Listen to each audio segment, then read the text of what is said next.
Hey folks, Scott from MSP Navigator here. Hope you're doing well today.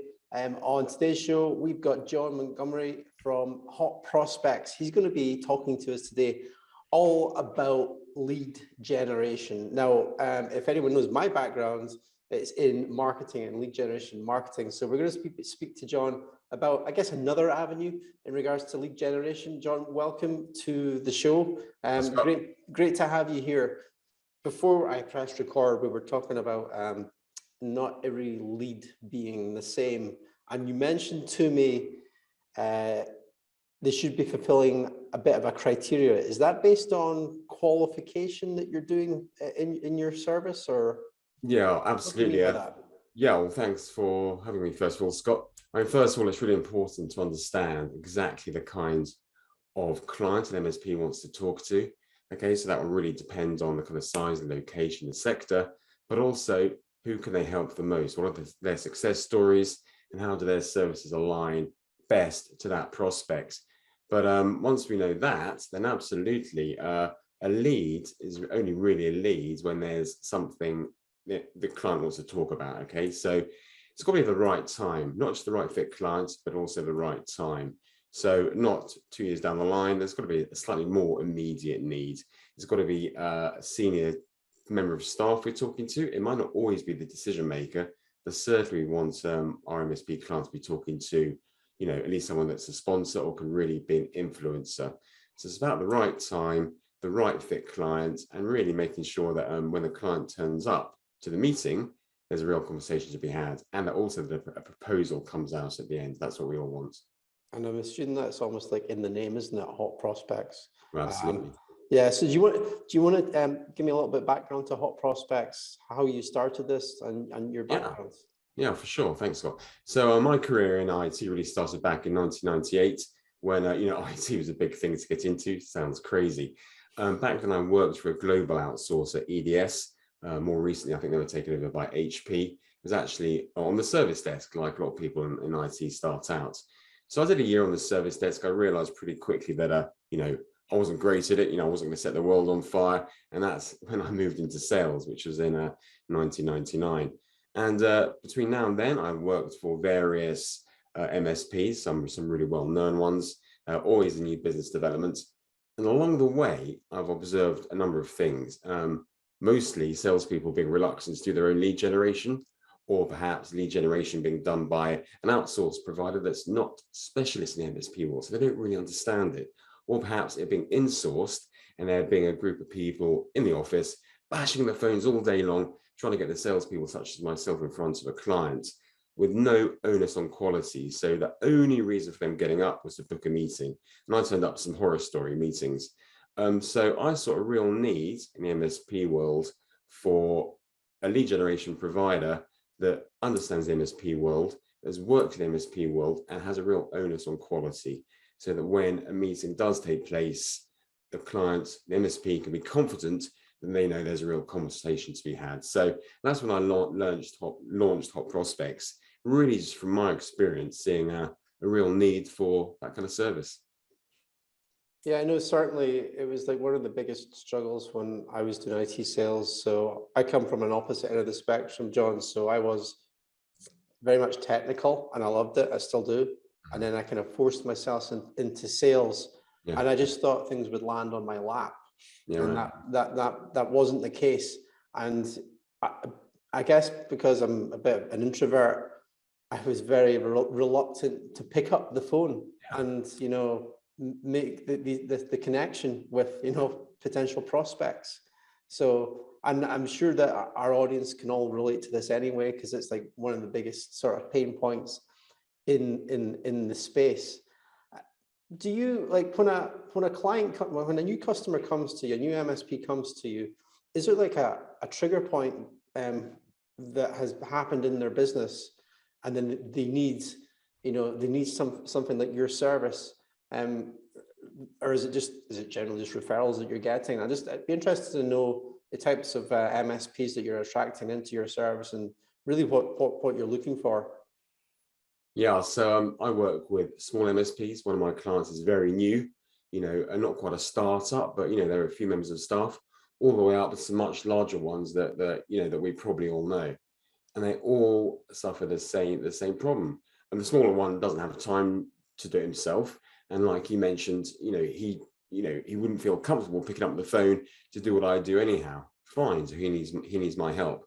In the larger ones, salespeople, as I think I mentioned earlier, will do almost anything before picking the phone up to do their own lead generation. Literally find anything to do, even if they're allocated and tasked with doing this. And I've observed this, they will literally do anything else other than doing that. And in many ways, their time is much better spent being out there, talking to new clients, doing what they do best, selling the customer story, selling their own story, should I say. So that's why there's such a need for it. It needs dedicated time as well. It's not something which you can really give an hour to here or there. So it needs dedicated time, and then that really allows the MSP to concentrate on what they do best, sell their story, or in the smaller case, when there's the business owners doing the engineering as well, getting on with doing their day-to-day job. So it's really about allowing people to do what they do best, and me keeping their diary full with quality appointments. So that's really interesting that you say that you even work with smaller MSPs as well. The reason I find that interesting is I was speaking to a peer that does IT marketing, and one of the issues that we've both faced from a marketing position is that we can generate the leads in, via the website or the lead capture form quite easily, but then it falls over on the sales side of things. There's a lack of sales process Absolutely within that within the certain businesses. So I'd be interested to know maybe what your experience is there, where you're handing over hot prospects, but then what's that next bit that must be in place from your perspective? What I do is only part of the picture. Okay, getting someone in front of the client, that's part of the sales process, and then it's up to my client to do the rest. And you're absolutely right. In the case of some of the smaller MSPs I work with, where the business owners come from an engineering background and has very limited sales experience, they don't understand that sales process. And I've been in business development for 20 plus years, right? So I kind of understand that process. And in fairness, that has changed over time, but there's very much needs to be a process behind that. And that really starts with before you go to the meeting, all the way up to the proposal delivery, and then agreeing what happens after that. So I'm helping my clients as much as I can, and when they want it, with that process. So it might be, we have weekly meetings after every day of activity. We'll have a weekly meeting to go through how that's gone from my perspective, but also how the meetings they've been to have gone and what their next steps are. So, sometimes I'll gently encourage, them to have that next step. That's the most important thing, to have that next step, and always have agreed that with the client, and for it not to, be with them. It's one thing a sales manager would always say, it's never with them, so it's about helping them understand that, there needs to be that process in place. They need to always be, I guess, in control and understand what the next stage in that sales cycle is. So where necessary, for sure, I can help them. The bigger ones, of course, the larger MSPs have that process in place and have lots of really great salespeople. But for people who are new to the world of sales, if I need to help them with that, I'm happy to do that. Okay, excellent. So from the bigger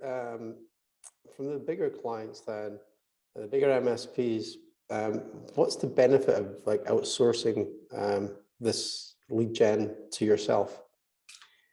Well, first of all, I've worked in the MSP world forever. So look, there's hundreds of them. There's hundreds of lead generation firms out there, but there's very few, as you know, that have worked and specialised in the MSP world. I have, so I really understand it. But also by working with me, it allows their sales team to do what they do best. As I said, go out and sell the story and get their next sale in without having to worry about picking the phone up to do their lead generation. And as I say, they'll find almost anything to do other than that anyway. So MSPs, is a real advantage for them in outsourcing it, because it allows everyone to do what they do best. I can provide the lead, the appointment, the qualified meeting with the kind of client they want to meet, and their sales team can go out and meet that client and do what they do best. So it really it fills that whole sales funnel. Really, I keep them busy, keep their appointment full, and then you go out and sell their story. Excellent. Okay, we'll go back to the smaller side of things. Let's say this MSP, it's a small MSP, they just don't have the budget. How would you suggest they get started in generating prospects? Like, maybe taking the best parts from your approach, but how could they fit it in their current business if they just don't have the budget for your services? So probably a really good place to start is looking at who they know. If you're setting up your own business, you've probably done something else for quite a few years before that and built up a strong network of people people you work with. There might be similar sized companies, some smaller companies which you could approach. So I'd look at your network. Who do you know? Who can you approach to tell your story? Tell them what you're up to now. There could be some real opportunities there. I think really important, as it is with small, large, medium, whatever size, to look for the right size clients as well. So there's always a temptation to want a larger client, and in the early days that's probably not appropriate. You want to be looking for a smaller company you can easily service and you can align your service to.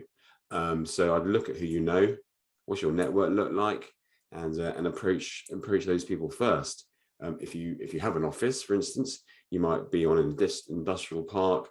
I'd knock on doors. You can get in touch with the people who are your neighbours. They're likely to be similar sized companies as well to yourself. Some smaller companies that would be appropriate. So you can do a lot of pretty light touch stuff like that without doing the kind of things which you might be uncomfortable with, such as picking the phone up, for instance. So yeah, I'd reach out to people and see what you can do there. Be a good place to start.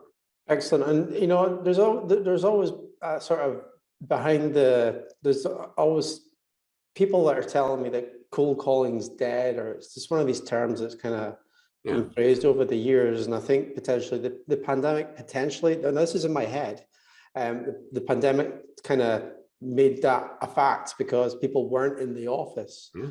What's your experience been with cold calling, just like in the last 2 years? We're recording this January 20 or February 2020, but just over the last 2 years in the UK, what's your experience been with cold calling? I launched the business amid COVID. So in September, year before last, so it was the height of lockdown. I mean, it was tricky, but not every office was shut. There were people around, and straight away I was able to, book some meetings for my clients. What I would say is now it's much better for a number of reasons. Obviously, there's people around in the office more and more all the time, but also right now people are actually talking about things. People are making changes because they've not for so long. Things have been put on hold. It's been very much about BAU, keeping the business going. But right now, people are actually really starting to make changes. So from a lead generation point of view, now is a great time. Clients are very happy, lots of opportunities out there for them. But no, without a doubt, it's really tricky if there's no one to talk to. I struggle to do what I'm doing. But is the phone your number one thing to go for, or are you layering it with email and LinkedIn messages? There's a time for it. It very much starts with the phone. That's what I started doing on day one. When I started in this world years ago, there was no LinkedIn. Google was barely a thing. I used to get names on compliment slips from industrial estates, back to the office, pick the phone up and try and get in front of someone. And that stuck with me to this day. It very much starts with the phone. And actually, people don't mind being called. I think a lot of the people that say cold calling is dead. First of all, they don't like doing it, right? That I think that goes without saying. But actually, if approached in the right way, again, this comes back to process, which is so important in cold calling. To do it, a certain way, the right way, people don't mind to be called. The amount of times I've been, had the phone being hung up on, or someone being unpleasant or aggressive, it's not worth mentioning. It's a handful of times. I've done the right way. People are actually quite happy to talk to you. So I'm a strong believer in it. It totally works. And yes, it starts with the phone. But to answer your question about other things such as email, there's a time and place for it, and that's during what we call the nurture period. So with what I'm doing, what we're not really looking for, although it's great, is the quick win. sometimes, yeah, you called at just the right time, brilliant, come and see me next Friday, fantastic. But actually, it's not about the quick win. It's about understanding when the right time will be. Because anyone in sales knows people aren't always ready to buy now, but they might be at a later date. So what I'm trying to understand is when that time is right, okay? And with each call, trying to glean a bit more information, so when we get nearer that time, we can book the meeting. So with each call, try to get a bit closer to that date. But importantly, between understanding the date and that date, there's a nurture period. So between now and then, we'll drip feed in an email. You know, the MSP clients might have a white paper. They might run a webinar or have an interesting article or something like that, which we can drip feed into that client or prospects until the time's right. So starts with a phone call, definite place for email. LinkedIn, no, because I wear the hat of the MSP, not hot prospects. And obviously my LinkedIn is hot prospects. So I don't use LinkedIn to communicate with a prospect. What I do use LinkedIn for is understanding who the prospect is. Okay, so there's lots of content out there about cold calling on YouTube, loads of it, most of it horrible. Many advocating, all I need is a name and a phone number and I'll call them up. And it goes back to things I've observed in other places I've worked where you end up turning up to a terrible lead or something not worthwhile. So very much about looking professional and understanding who you're talking to. So I'll always do a little bit of research to understand who the company is, what they do, and who the person I'm talking to is, because different stakeholders will have different requirements. So the financial controller might have a different requirement to the head of IT. So I use LinkedIn heavily for that, but I also use it in the very early days when I'm building the data list for the clients. I use Sales Navigator. It's a brilliant tool. So when I'm building the data sets, the prospect list for my clients, I use LinkedIn for that as well. So a real need for LinkedIn, a real kind of a tool of my trade, so to speak, but not as part of the nurture or outbounds. Interesting. No, that's good to know. Certainly, that's been my experience with Sales Navigator as well. That it's a really good tool for building up that initial list. Yeah, absolutely. And yeah, you can there is a trial to that tool as well, isn't it? I think there's a 28-day trial. That's really interesting to know, John, what your approach is and a bit about your process. There's probably many people listening to this that, yeah, it's just what you're saying. It's about being in the right mindset. You know, when I think cold calling, and this is just because of my absurd view on it, it's like you're expecting to get that meeting, but it's just like what you're saying. It's like there's a whole nurture phase and finding out, you know, when the right time is going to be to ask for the meeting. So that makes perfect sense. So let's go on, John. Onto a little bit about if people are actually wanting to work with you. Now, we're not going to cover pricing here. We're going to leave pricing until they actually speak with you and pick up the phone and speak with you. But I'd be interested to know maybe you split the structure about, is it a month-to-month thing, or do people have to join for a year? How does it work in regards to the structure of your? Yeah, it's a low commit. I was very keen from the outset not to tie people in for a long time. I really want people to stay because it's working for them and they want to hang around. And when the leads are coming in, they're going to stay. There's going to be no reason to leave because they're happy, they're getting what they want, and they'll hang around, which is largely what's happening. So yeah, there's initial commitment period of days, and then after that, there's a shorter window of a rolling period of 10 days after the initial commit. So it's always short term, and then that way the clients, if it's not working for them, or things change. For instance, one client I was working with really successfully has recently merged with another one. And as such, they can't work with me right now. But when the mergers happens, we're hoping to kick things off again. But they were very happy with what I was doing. But just because the business has changed, right now, things have to perhaps go on hold. Or they might not start again, who knows? But the period for them to stop working with me is short. So there's never a long-term commit. But because I'm doing lots of weekly reporting and complete transparency, one of my values we all have these days, the client can see all the time the value I'm bringing, and they can make that decision as we move along if it's still right for them. So yeah, short-term commit, utter transparency in what I'm doing, and it's all there to be seen each week in my reporting. So they have that decision they can make whenever they feel they need to. Excellent. Okay, final question from me. This is probably for my own benefit, but it will benefit the audience as well. Are you, because you're speaking with all, with so many different types of business on a day-to-day basis, are there any specific verticals that MSPs should maybe be concentrating on at this particular time and environment that we live in the world? Or is it still just like professional services? We'd be really interested to know if there's any particular ones that have got a bit of an uptick at the moment. It's always pro services, small, large, in the middle. That's what they want. People generally want the financial services, the lawyers, the accountants, etc., etc. But what we're seeing more and more is technology aligning across all industries, which is great. So the kind of great tools we have out there at our disposal to help our clients with, fits kind of more and more different verticals these days. But yeah, the big, small, middle, larger ones, they want the pro services. They kind of always have done it. In my life, when I was a business development manager, sales manager, it's what I went for also. There was the odd manufacturing and the odd other, but I think it's about there being a need and the time being right, and the quality of the lead is the most important thing. That's the real important thing, and that isn't always pro services. It might be a charity, for instance, who have really high IT needs for a whole host of reasons, we know, from security, etc.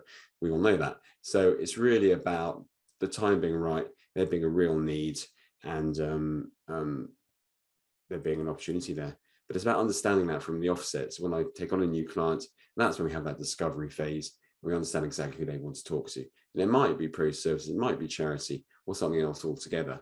But at the end of the day, the appointment has to be of quality and worth turning up for. And that's the most important thing, that it fulfills the criteria, which we agree from the get-go.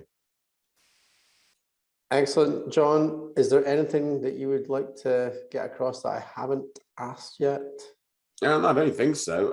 No, obviously happy to talk to anyone that wants to have a chat around, getting more appointments. If you want to have a look at my website, just have a little Google eyes MSP lead generation. You should find me quite easily. Or Hot Prospects is my website, Hot-Prospects. But if you put that into Google, you'll find me. Excellent. Okay, well, thanks for being on the show, John, and thanks for tuning in, whatever social media platform or podcast you're finding us on. You can check out MSP Navigator at msp-navigator.com. Until next time, I'll see you guys later. Bye. Thanks. All right.